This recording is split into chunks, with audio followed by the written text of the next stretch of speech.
नियोजित शिक्षक महोदय सड़क पर हैं, जो मांग कर रहे हैं, जो पिछली सरकार ने घोषणा की थी कि उनको बिना शर्त उनको राजकर्मी का दर्जा का जो बात था महोदय, हम सदन से चाहते हैं, वित्त मंत्री जी यहाँ पर हैं, शिक्षा मंत्री भी वही है महोदय, तमाम सरकार यहाँ पर है, उनको बिना शर्त राजकर्मी का दर्जा दिया जाए महोदय। कितनी बार उनसे परीक्षा ली जाएगा? एक ही 12 साल 15 साल पढ़ाने के बाद उनसे परीक्षा लेने की बात की जा रही है। आउटसोर्सिंग से फिजिकल शिक्षकों की बहाली हुई, मात्र लगभग 2600 शिक्षक है महोदय, जिनको मात्र 8000 रुपया मिलता है।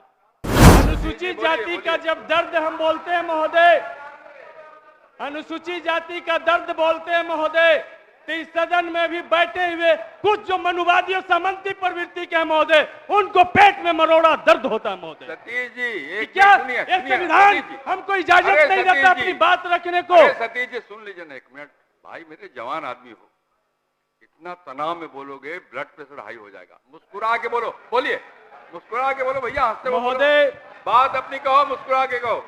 बहुत धन्यवाद महोदय। हमें यकीन है महोदय कि हम कितनों भी कस के बोलेंगे महोदय तो ये वाला नस नहीं फटेगा महोदय। और हम लालू जी के पार्टी से हैं महोदय। लालू प्रसाद यादव ने गरीबों को यही ताकत दिया है कि या तो सड़क पे या तो सदन में बोलना है तो शेर के जैसा बोलो। बजट पर तो बोलो, लालू प्रसाद यादव जी ने ताकत दिया महोदय। बोलिए बजट पे। तो इसलिए महोदय बोली हमारी जो है सो सदन में भी है महोदय, सड़क पे भी है महोदय। इसलिए महोदय हम कहना चाहते हैं, शिक्षा विभाग की बड़ी चर्चा हो रही थी महोदय, और हम लोगों ने 17 महीने में हमारे नेता तेजस्वी प्रसाद यादव जी ने एक विश्व रिकॉर्ड बनाने का काम किया कि 70 दिन में 2,17,000 शिक्षकों की नियुक्ति पत्र गांधी मैदान में बुला करके बांटने का काम किया महोदय। इसलिए महोदय हम पूछना चाहते हैं कि आखिर ये सरकार बदलते ये क्या मजबूरी आन पड़ी कि शिक्षा क्षेत्र में भी आउटसोर्सिंग को बढ़ावा दिया जाने लगा महोदय। एनडीए ही ना आप हैं? अरे इधर देख के बोलो भैया। तो भैया हाँ बोलिए। आउटसोर्सिंग को बढ़ावा दिया जाने लगा महोदय।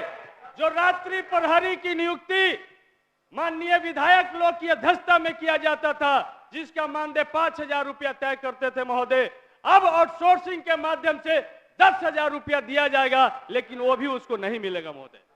ये इस तरीके से माननीय विधायकों को जो अपमानित किया जा रहा महोदय सरकार के द्वारा, इसमें सरकार के भी विधायक है, विपक्ष के भी विधायक हैं, इसमें संशोधन होना चाहिए महोदय।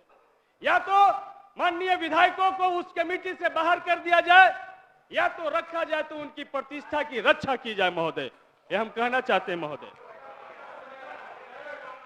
और आउटसोर्सिंग में महोदय सबसे महत्वपूर्ण चीज है कि यदि आरक्षण को खत्म करना है तो उसको विभाग को आउटसोर्सिंग में डाल दो।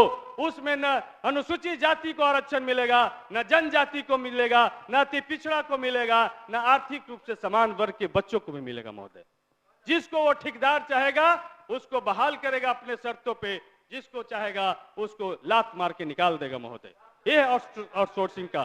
तो इसलिए आउटसोर्सिंग के तरफ जो जा रहे हैं, हम इस सरकार से, डबल इंजन की सरकार से हम अपील और मांग करते हैं महोदय कि आउटसोर्सिंग में भी रिजर्वेशन पॉलिसी को लागू किया जाए महोदय। बगैर रिजर्वेशन पॉलिसी के आउटसोर्सिंग कहीं भी मजदूरों को हित कर नहीं हो सकता महोदय, सभी वर्ग को समान अवसर नहीं दे सकता महोदय। इसलिए आउटसोर्सिंग में भी रिजर्वेशन को लागू किया जाए महोदय। और आउटसोर्सिंग तो हम लोग पछतान है, उसको खत्म किया जाए महोदय। और बाकी दूसरे तरफ महोदय जदयू के साथी लोग बैठे हैं, बहुत वो आंदोलन किए, बाबू जगजीवन राम छात्रावास को जब बंद किया जाने लगा, खत्म किया जाने लगा, तो क्या यकीन करें कि अब डबल इंजन की सरकार बनी है तो अब देश में बाबू जगजीवन राम छात्रावास को नहीं बंद किया जाएगा? क्या यकीन करें कि बाबू जगजीवन राम छात्रावास जहां और नहीं खुला है वहां पे खोलने की व्यवस्था की जाएगी? इसलिए महोदय सरकार में आना और जाना ये लोकतंत्र की खूबसूरती है महोदय, लेकिन जिस मुद्दे को लेकर के आप संघर्ष करते हैं, जिस मुद्दे से आप अपनी पहचान बनाते हैं महोदय, यदि उससे कोई समझौता कर लेता है महोदय तो इतिहास उसका भी लिखा जाता है महोदय। इसलिए हम कहना चाहते हैं महोदय कि पूरे बिहार में जो हमने कहा था कि मांझी जी का जो कल्याण विभाग रहा है, उस विभाग की समीक्षा होनी चाहिए महोदय।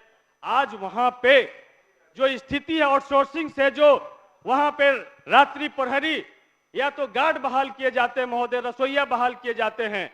शर्मनाक स्थिति जब आया, जब मांझी जी के सामने आकर के वो बोल रहे थे कि हमरा तो 2600 रुपया पे मिला हो, हमरा तो 3200 रुपया मिला हो, कुछ उपाय करूं, हमारे बाल बच्चा के पेट न चलाए। तो क्या इसी तरह का आउटसोर्सिंग की परिकल्पना हम लोगों ने किया था?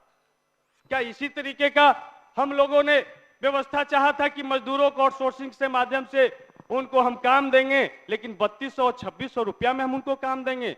और गया का, जहानाबाद का एक एक विद्यालय की जांच करा ली जाए। अगर उस विभाग के पदाधिकारी है, देवेश सेहरा जी उसके विभाग के अच्छे पदाधिकारी हैं, हम उनसे निवेदन चाहेंगे इस सदन के माध्यम से कि एक एक विभाग की जांच कराई जाए और शपथ पत्र मंगाया जाए कि कितने आउटसोर्सिंग मजदूरों का पीएफ अकाउंट खुलवाया गया महोदय। बगैर पीएफ अकाउंट खुलवाए उनको आउटसोर्सिंग पे रख लिया जाता महोदय। इसलिए हम कहना चाहते हैं कि बिहार के गरीब गुरबे के साथ नहीं खेला जाए महोदय। गरीब गुरबे हमारे साथ होते हैं तभी हम सदन में आने के लायक होते हैं। यदि गरीब गुरबे का साथ छूट गया महोदय तो सदन में आने के लायक हम नहीं बचेंगे महोदय। तो उनके हितों के साथ में उनकी हितों की रक्षा की जाए महोदय। ये हम सदन के माध्यम से हम कहना चाहते हैं महोदय। दूसरे तरफ महोदय, हम शिक्षा विभाग में महोदय, शिक्षा विभाग का बजट है, नियोजित शिक्षक महोदय सड़क पर हैं, जो मांग कर रहे हैं, जो पिछली सरकार ने घोषणा की थी कि उनको बिना शर्त उनको राजकर्मी का दर्जा का जो बात था महोदय, हम सदन से चाहते हैं, वित्त मंत्री जी यहाँ पर हैं, शिक्षा मंत्री भी वही है महोदय, तमाम सरकार यहाँ पर है, उनको बिना शर्त राजकर्मी का दर्जा दिया जाए महोदय। कितनी बार उनसे परीक्षा ली जाएगा? एक ही 12 साल 15 साल पढ़ाने के बाद उनसे परीक्षा लेने की बात की जा रही है। आउटसोर्सिंग से फिजिकल शिक्षकों की बहाली हुई, मात्र लगभग 2600 शिक्षक है महोदय, जिनको मात्र 8000 रुपया मिलता है। तो सबका मानदेय बढ़ रहा है, सबका नियोजन राजकर्मी का दर्जा दिया जा रहा है। तो हमारे प्रधानमंत्री भी महोदय योग को पूरा विश्व में फैलाने का काम किए और बगैर फिजिकल टीचर के, बगैर शारीरिक शिक्षक के महोदय हम योग की कल्पना नहीं कर सकते हैं, खेल की कल्पना नहीं कर सकते। समय समाप्त होने वाला। तो महोदय ये हम चाहते हैं महोदय कि उनके जो 2600 जो फिजिकल टीचर हैं उनको ये सरकार उनको भी राजकर्मी का दर्जा दे और उन जो परीक्षाएं ली जा रही हैं उनमें उनको भी बैठने का परमिशन दिया जाए महोदय। ये सदन से चाहते हैं महोदय। दूसरा, एक जब हमारी समय समाप्त हो रही महोदय तो एक कहानी हम सुना करके, छोटी सी कहानी हम अपनी सुना करके महोदय हम अपनी बात को खत्म करेंगे महोदय। एक तानाशाह हुआ था महोदय हिटलर, जिसकी चर्चा पूरी दुनिया में।